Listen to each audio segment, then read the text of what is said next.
What were the costs of the war on terror? Have you ever wondered what it truly costs to wage a war on terrorism?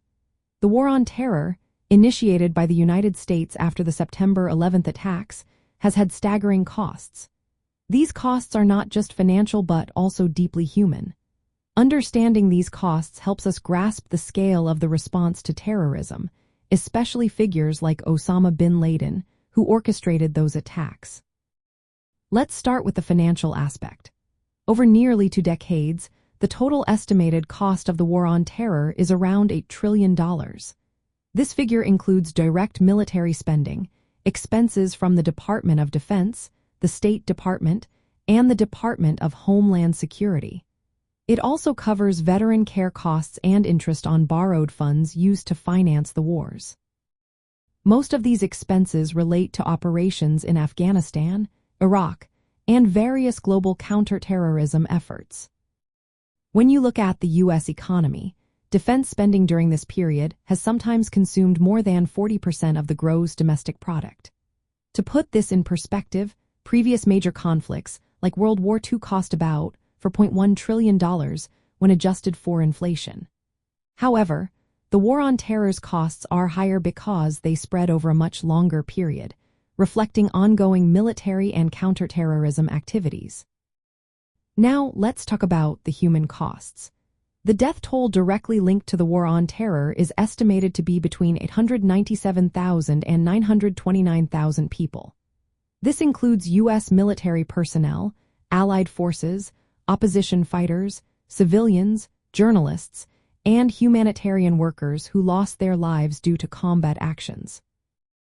It is important to note that this number does not include indirect deaths from or related factors like disease, displacement, and lack of access to food or clean water, which likely raises the true human toll even higher. In terms of U.S. military casualties, fewer than 7,000 service members have been killed. While this number is lower compared to previous large-scale wars, it still represents a significant loss. Additionally, millions of people have been displaced, contributing to long-term instability in the region.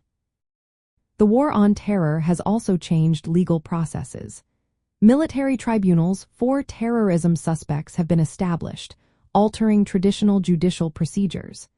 These changes reflected the challenges of prosecuting terrorism cases while trying to balance security and legal rights. From a criminology perspective, the war on terror represents a global effort to combat terrorism as a form of politically motivated violence targeting civilians. This is a distinct category of crime involving non-state actors like Osama bin Laden.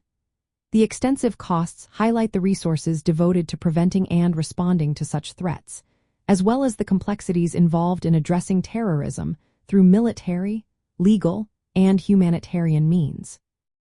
In summary, the war on terror has been extraordinarily costly, with trillions spent and hundreds of thousands of lives lost or affected. These costs underscore the impact terrorism has had on international security policies and the ongoing challenges in addressing such crimes globally.